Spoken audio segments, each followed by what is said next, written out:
J'espère que ça va bien et je suis très ravi de vous retrouver dans votre nouvelle émission Brianto. J'espère que ça va bien parce que moi-même bien aussi. Alors aujourd'hui, je suis très heureux de recevoir deux jeunes influenceurs que j'admire beaucoup. Comme vous le savez, on aime tous la Guadeloupe. Mais je crois qu'on a beaucoup de choses à découvrir de la Guadeloupe. Et aujourd'hui, je reçois deux jeunes extraordinaires avec un parcours très très inspirant. Si je vous parle de Orlan, si je vous parle de Célian, je connais Kimoun. Laissez-moi vous les montrer. Bonjour Orlan, bonsoir Orlan, bonsoir Célian, comment ça va? Bonsoir Brian, déjà merci beaucoup pour l'invitation. Oui. On est très content d'être là avec toi cet après-midi. Alors, pour les gens qui ne vous connaissent pas, est-ce que vous pouvez vous présenter tous les deux? Donc nous, c'est Orlan et Célian. C'est ça. Nous sommes des créateurs de contenu et nous partageons nos bons plans et nos découvertes en lien avec la Guadeloupe et plus largement les Antilles sur les réseaux sociaux. Est-ce que ça a toujours été une passion de vous lancer dans les réseaux sociaux? En tout cas, ça a vraiment toujours été une passion pour la vidéo et la photo à la base qu'on a découvert lorsqu'on était au collège. On se connaît en fait depuis le collège et c'est en fait par cette passion on a formé ce duo et qu'on s'est lancé également sur les réseaux sociaux. Je pense que lorsqu'on se lance dans les réseaux sociaux, on a toujours cette peur, on a toujours un petit syndrome de l'imposteur. On se dit, est-ce que je vais y arriver? Est-ce qu'on va me prendre au sérieux? Est-ce qu'il va y avoir aussi des doutes? Est-ce que par exemple dans votre parcours, vous avez vécu ce syndrome de l'imposteur et comment vous l'avez vaincu? Voilà. Mais vraiment, en fait au départ, on faisait pas ça forcément sérieusement. Donc c'était vraiment par passion en fait qu'on s'est lancé dans la création de contenu sur les réseaux sociaux. Donc même nous en fait on le prenait peut-être pas au sérieux au départ et au fur et à mesure on a commencé à se professionnaliser, à apprendre de plus en plus de choses bien sûr sur ce métier qui est assez nouveau et du coup maintenant en fait on va pas dire, on n'a pas le syndrome de l'imposteur, mais en tout cas, on croit en notre projet, on croit en nous et on se dit qu'on continue et qu'on essaye de faire le mieux que possible. Ce qui est magnifique dans les réseaux sociaux, on voit vous mettez beaucoup en avant la Guadeloupe. Et c'est vrai, comme je le disais en introduction, il y a des choses qu'on ne connaît pas du tout de la Guadeloupe. Est-ce que c'était aussi une manière pour vous de mettre en lumière, au-delà de la Guadeloupe qu'on aime tant, tous les acteurs qu'il y a autour aussi de la Guadeloupe? Et de dire en fait que la Guadeloupe est tellement belle et que on peut pas dire qu'on peut rien faire en Guadeloupe parce qu'il y a tellement de choses à faire en fait.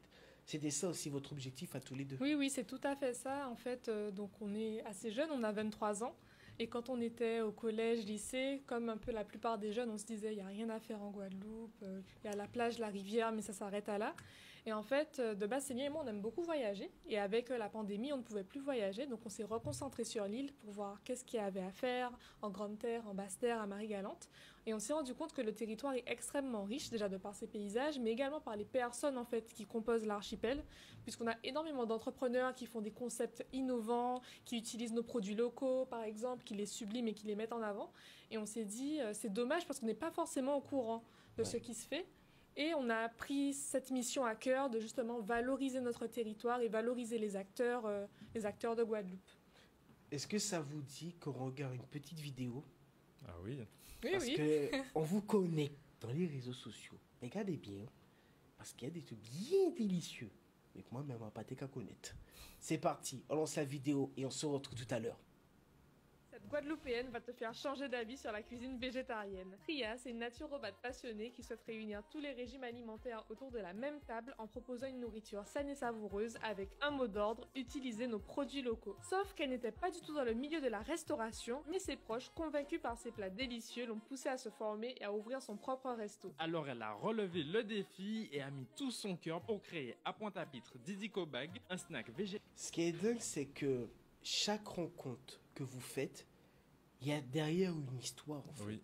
Et souvent, on ne se rend pas compte parce que lorsqu'on rencontre des différents entrepreneurs, on se dit ouais, ils ont ça, ils sont toujours dans le sourire.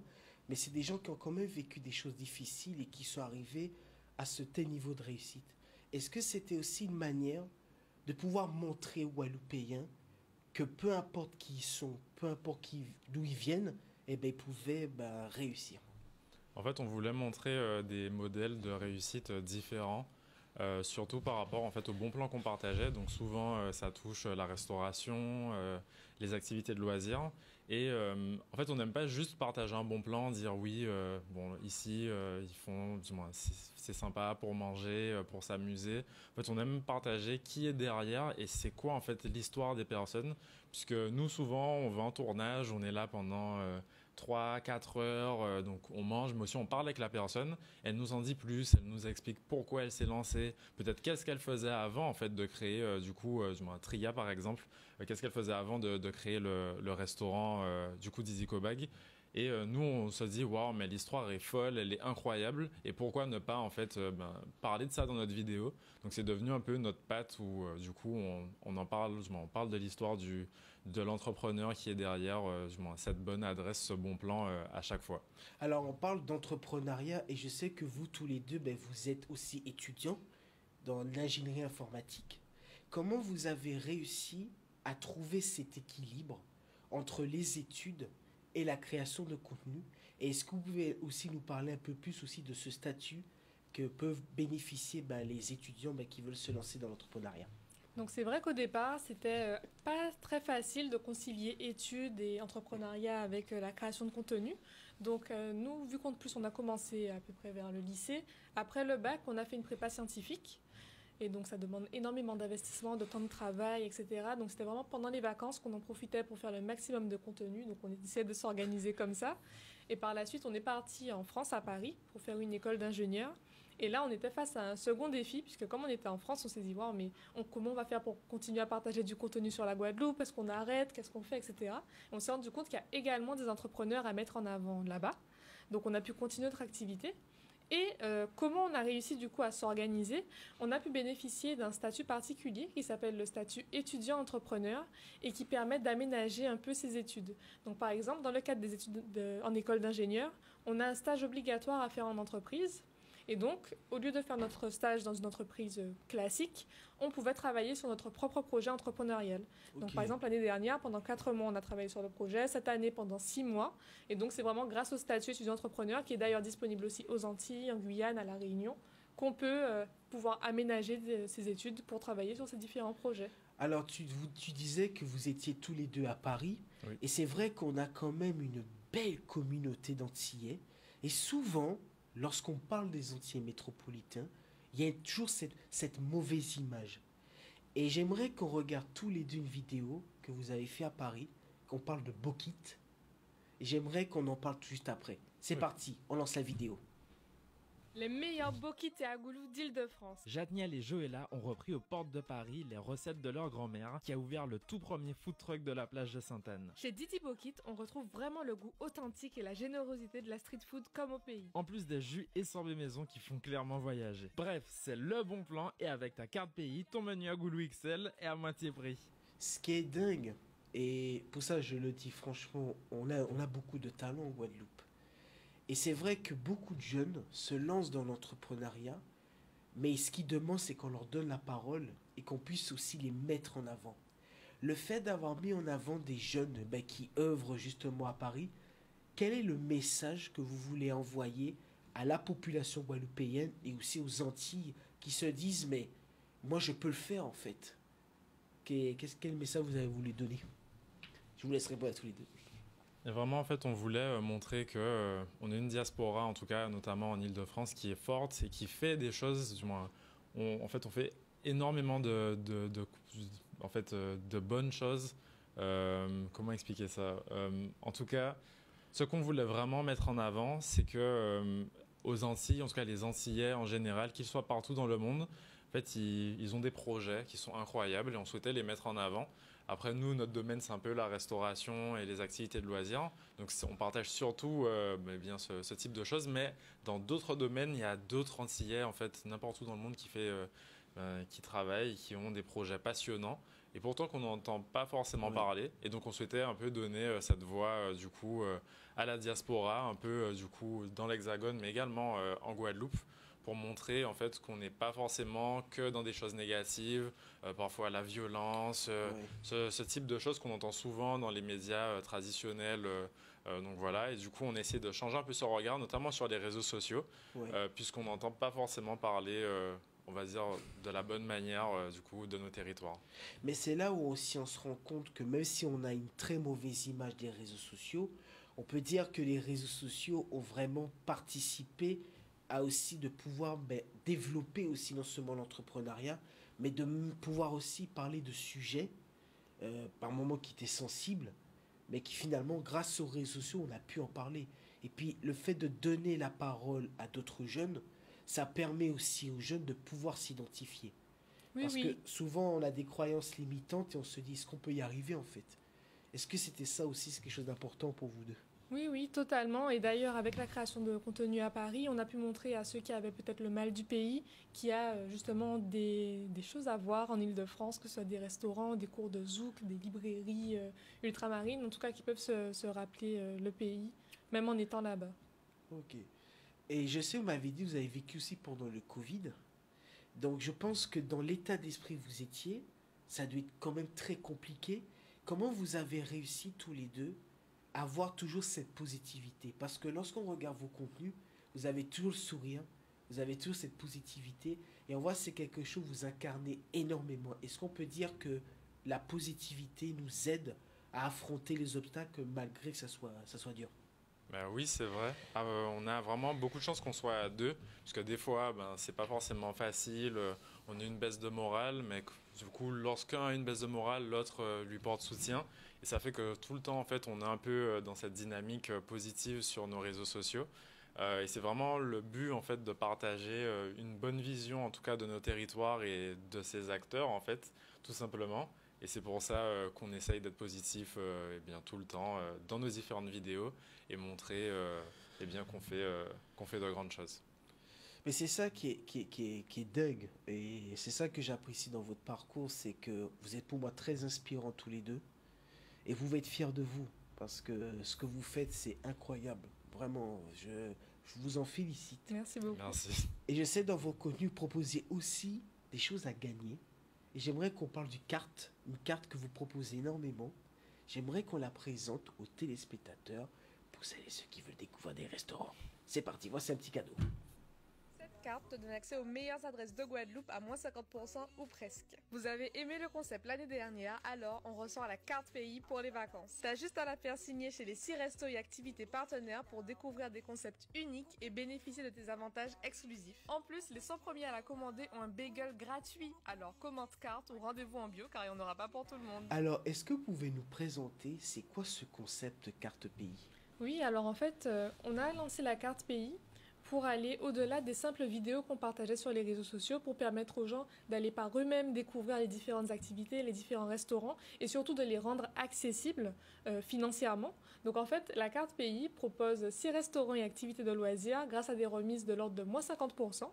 Donc nos abonnés ou les utilisateurs commandent leur carte sur notre site internet orlanecelian.fr et se rendent chez les différentes adresses, présentent la carte, la font signer et bénéficient de la réduction à la caisse. Donc le but c'était vraiment de pouvoir rendre accessible à tous différentes activités, différents restaurants et pour pouvoir faire en sorte que pendant les vacances, les gens puissent multiplier les activités. Puisque souvent on ne peut pas forcément tout faire puisqu'on a un budget limité.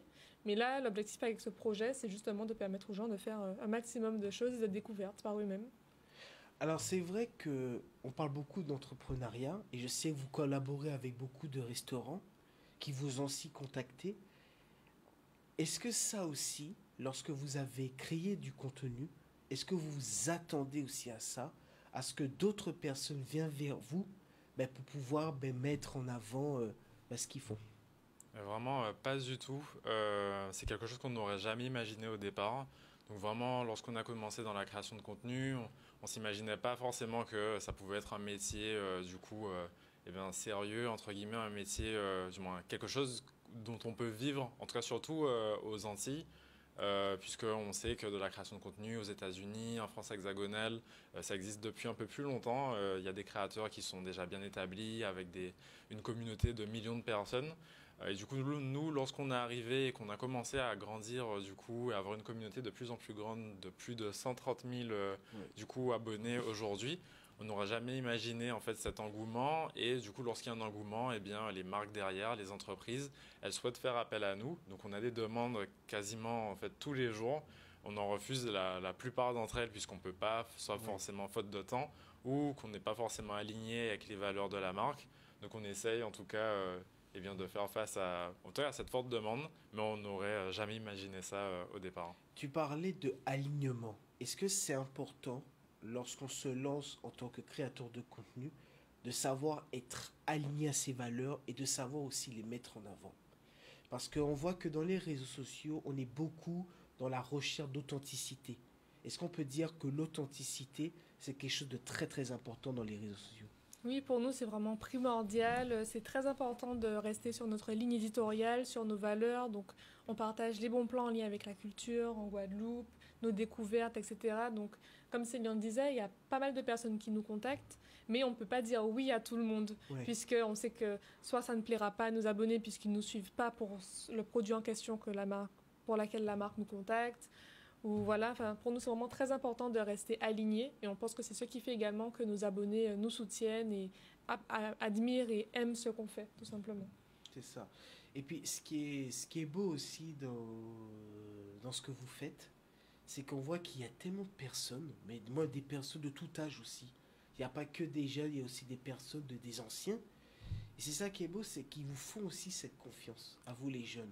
Alors qu'on sait que, par exemple, lorsqu'on est jeune, on se dit, est-ce qu'on va nous prendre au sérieux? Est-ce qu'on va bien nous regarder? Est-ce qu'on va nous faire confiance?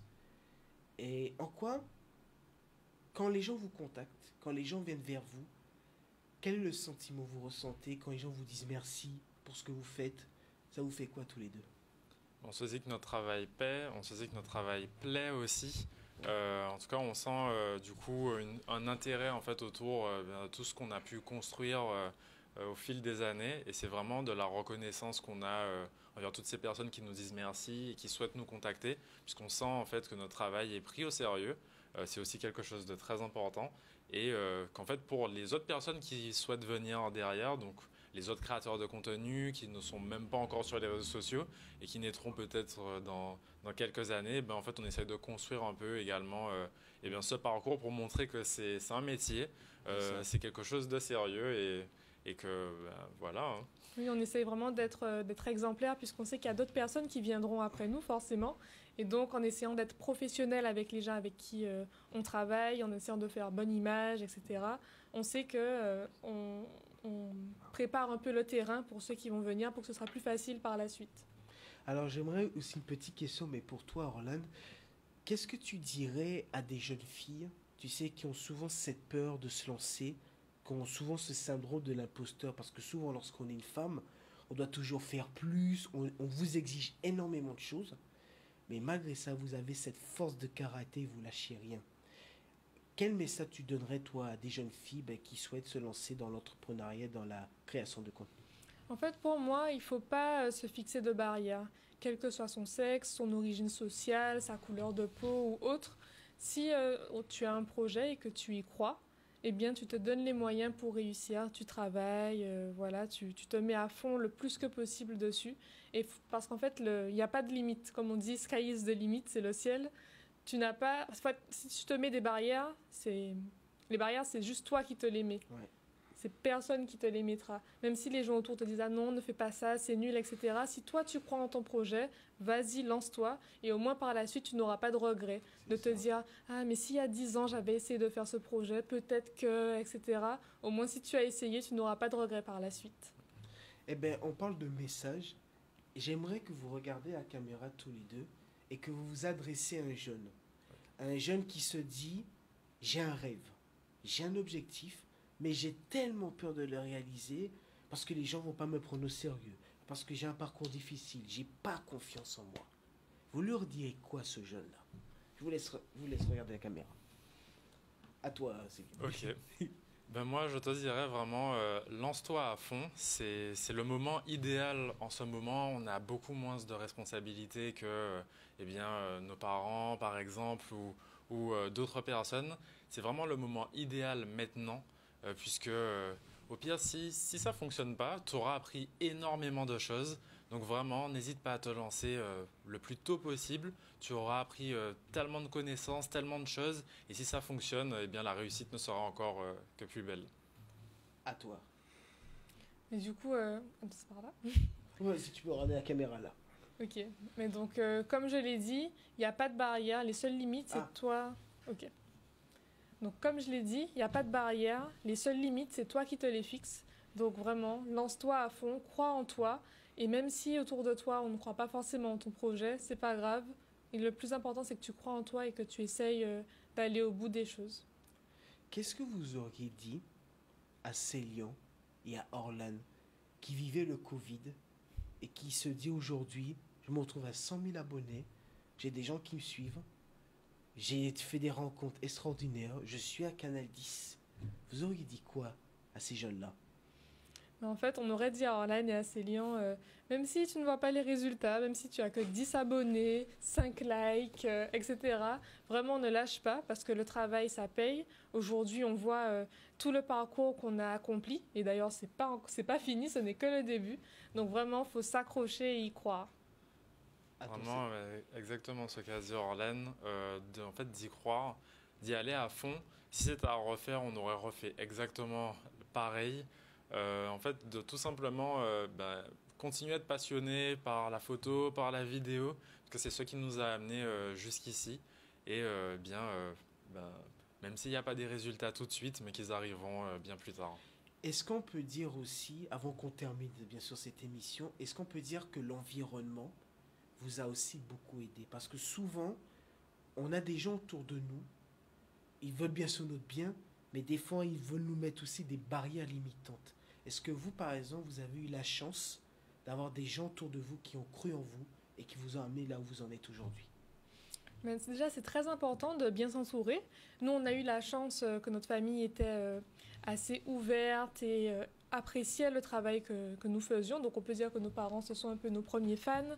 Par exemple, quand on était au lycée, on n'avait pas de voiture, on n'avait pas le permis. C'est eux qui nous emmenaient un peu partout en Guadeloupe. On s'est également entouré d'autres entrepreneurs, on n'hésite pas à parler à d'autres créateurs de contenu, des personnes dans le domaine. Donc c'est très important et on a également la chance d'avoir une communauté qui nous soutient. Dès qu'on marche dans la rue et qu'on rencontre quelqu'un, la personne nous dit merci pour ce que vous faites, ça m'aide beaucoup au quotidien, etc. Donc c'est vrai qu'on a vraiment pas mal de soutien. Alors, où est-ce que les gens peuvent vous suivre et où est-ce qu'ils peuvent aussi vous contacter? Alors, vous pouvez nous retrouver sur Instagram, donc Orlan et Célian, sur TikTok également, Orlan et Célian, c'est vraiment assez simple, ou bien directement sur notre site internet, orlanetcelian.fr, vraiment c'est assez simple. Et si vous souhaitez nous contacter, n'hésitez pas à nous envoyer un message directement par Instagram ou sur TikTok, on se fera un plaisir de vous répondre. En tout cas, je tenais vraiment à vous remercier, tous les deux, d'être venus dans l'émission Brian Talks. Et je vous souhaite beaucoup de réussite, encore du succès. Franchement, ne lâchez rien. Parce qu'on a besoin de nous, des jeunes. Parce que c'est vrai, souvent on se dit on est jeunes, on va nous prendre au sérieux. Mais on est l'avenir aussi. Et on a des jeunes qui offrent énormément pour le pays. Et pour moi, vous êtes vraiment des exemples. Moi, c'est vrai, ça fait depuis beaucoup de temps que je vous suis. Et j'ai toujours admiré votre travail. En tout cas, bravo pour qui vous êtes. Et ce que vous incarnez, en tout cas, vous faites la fierté de la Guadeloupe. Merci à toi. Ouais, merci. Merci ça fait plaisir. Désolé, vas-y. Merci pour l'invitation et également ton concept, ton Brian's Talk, c'est vraiment bien. Donc on te félicite également pour ton initiative. Merci beaucoup. En tout cas, j'étais très ravi d'être avec vous. On se retrouve samedi prochain. Que la force soit avec vous et que la lumière vous guide vers le succès. À bientôt sur Brian Talks. Bye bye.